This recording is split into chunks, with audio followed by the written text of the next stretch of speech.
July 8, 1944, Northern Saipan. An 18-year-old Marine, barely 119 pounds, crept toward a cave complex where hundreds of Japanese soldiers and civilians were hiding. His name was Private First Class Frank Delgado. What happened next would become one of the most extraordinary episodes of the Pacific War.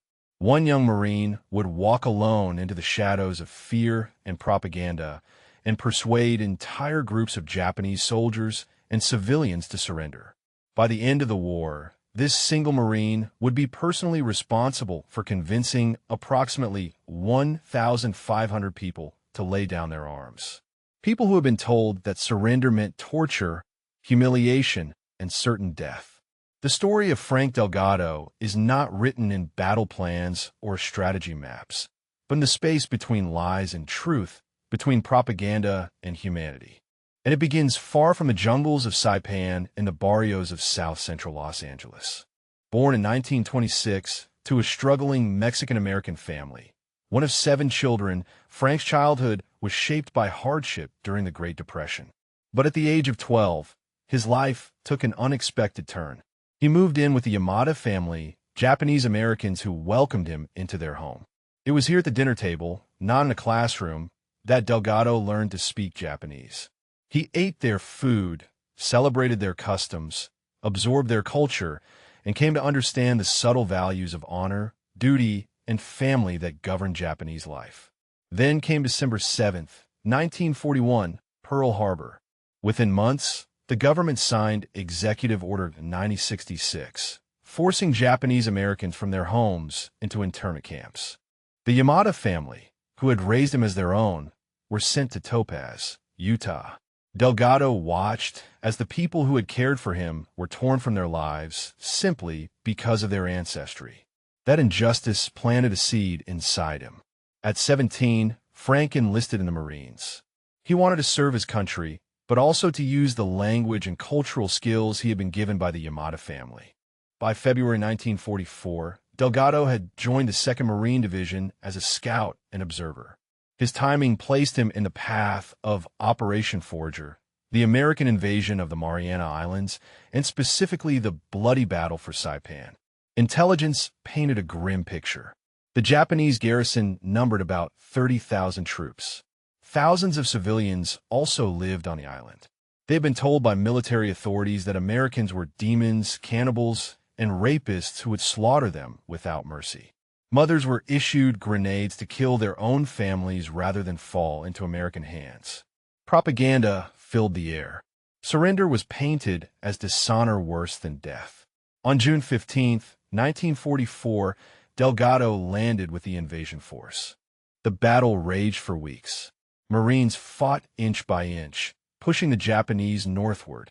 Death was everywhere, from banzai charges to civilians throwing themselves from cliffs in despair. But Delgado saw something others did not. He realized that with his language skills, he could try something different. Against orders, he began sneaking away from his unit at night. Alone, unarmed, he would approach caves and bunkers. Instead of shouting demands through bullhorns, he spoke in the gentle, conversational Japanese he had learned at the Yamada family's dinner table. He talked about food, about safety, about families waiting to be reunited. Slowly, carefully, he dismantled the lies the civilians and soldiers had been told. And it worked. One by one, groups of frightened men, women, and children emerged and surrendered. The results were staggering. On one night, he convinced dozens to come out alive. Frank moved from cave to cave, his breath shallow with tension, but his voice steady. He remembered the conversations at the Yamada table, the tone of respect, the careful phrasing that showed understanding. He did not bark orders. He spoke as though inviting neighbors to share a meal. In the darkness, his words became bridges over chasms of fear. Japanese soldiers who expected death heard instead promises of safety. Mothers clutching children heard assurances that Americans would not harm them. The propaganda crumbled word by word, replaced by the human voice of someone who understood their language and their hearts. Over the following nights, Delgado refined his approach. He learned which phrases worked best, which tones carried trust through the darkness. he discovered that mentioning specific Japanese customs, foods the Yamada family had taught him to appreciate, created instant connection. When he spoke of miso soup or rice prepared a certain way, soldiers recognized authenticity. This was not an enemy speaking broken phrases from a manual. This was someone who understood their world from the inside. His success grew exponentially.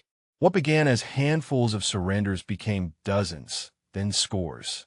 American intelligence officers noticed the influx of prisoners from sectors where Delgado operated. They questioned him, suspicious at first of his unauthorized missions. But the results spoke louder than regulations. Men who would have died fighting or killed themselves were instead walking into American custody, alive and cooperative. The technique spread through whispered conversations among Japanese positions. There was an American who spoke like them, who treated them with respect, who kept his promises of safety. Trust compounded across the northern caves. Then came July 8, 1944, the climax. American forces had cornered hundreds of Japanese troops and civilians in the northern caves of Saipan. Suicide cliffs loomed nearby, where families were throwing themselves into the sea rather than face capture. Delgado walked toward them, calling out in Japanese. Hours passed. The sun climbed higher, beating down on volcanic rock. Frank's voice grew hoarse, but never harsh. He spoke of the Yamada family, of shared meals, of honor that included survival. He explained that surrender was not betrayal, but wisdom. That their families in Japan would rather see them alive than dead on foreign soil. He promised medical care, food, safety. Slowly, figures appeared at cave mouths. First one, then three, then a dozen. They emerged blinking into sunlight, hands raised, faces wet with tears. More followed, wave after wave of soldiers, mothers clutching infants, old men supporting each other, teenagers who had been ready to die. The flow continued for hours. By the end of that extraordinary day, Delgado had brought back 83 prisoners, one of the largest single-day captures by any individual in United States military history.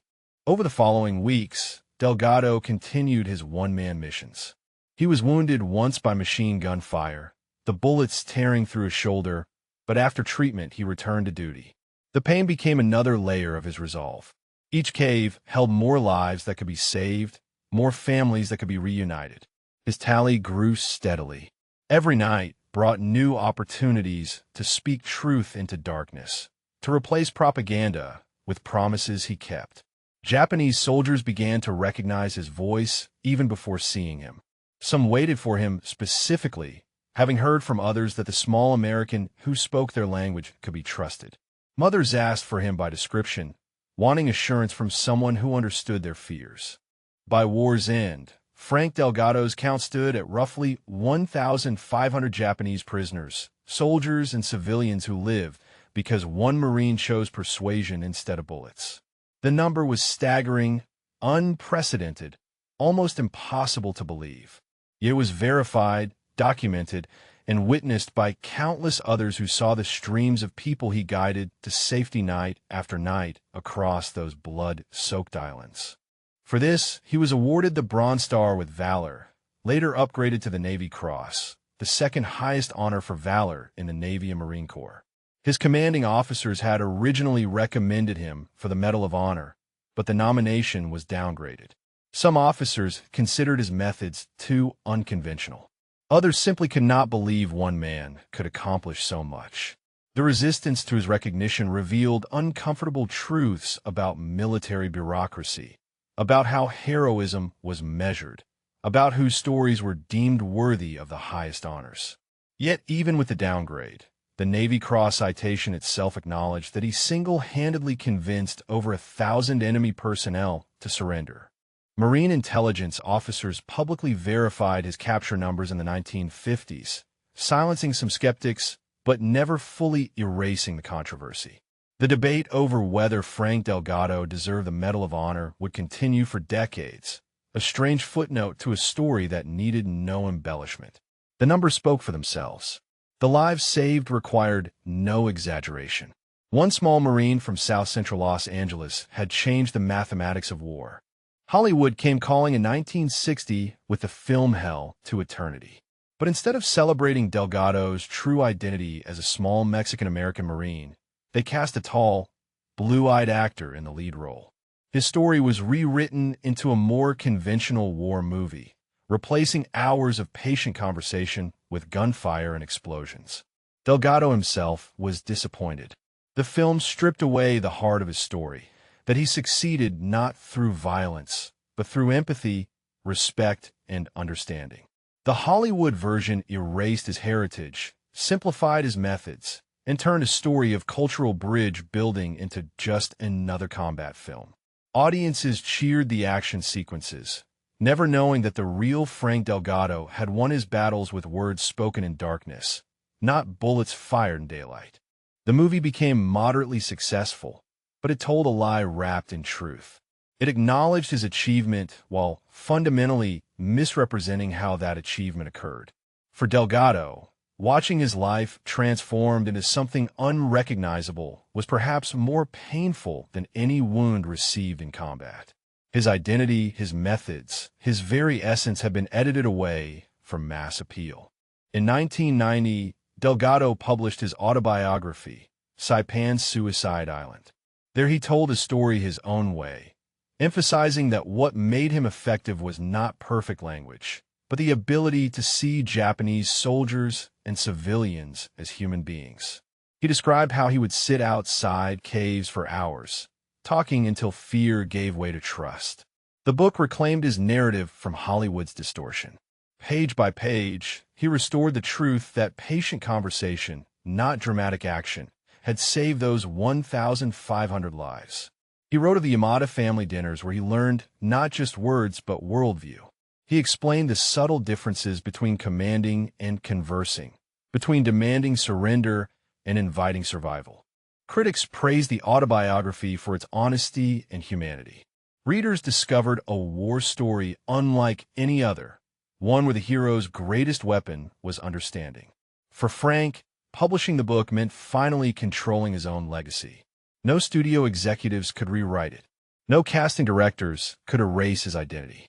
The words on those pages belonged to him alone, carrying the weight of memory and the dignity of truth told without embellishment or Hollywood glamour. After the war, Delgado lived for 2 decades on Saipan itself, running a fishing business, raising a family of 11 children, and remaining connected to the island where he had made his mark.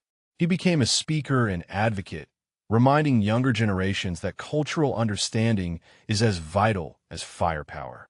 He traveled to schools, veterans' halls, and community centers, always carrying the same message.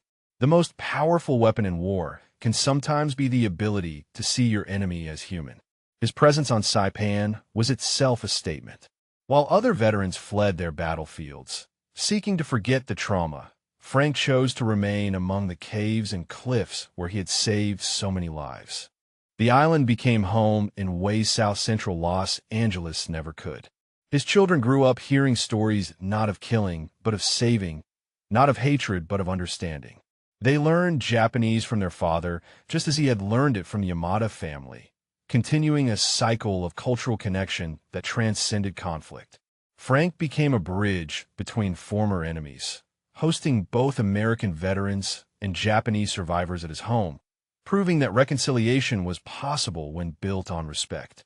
He passed away in 2006 at the age of 80, buried with full military honors at Arlington National Cemetery. His legacy lives on, not in monuments or ships named after him, but in the lessons he left behind. Delgado's story shows that diversity is strength. A Mexican-American raised by Japanese Americans became uniquely capable of bridging 2 cultures in the middle of war. His story proves that unconventional methods can achieve results conventional ones never could.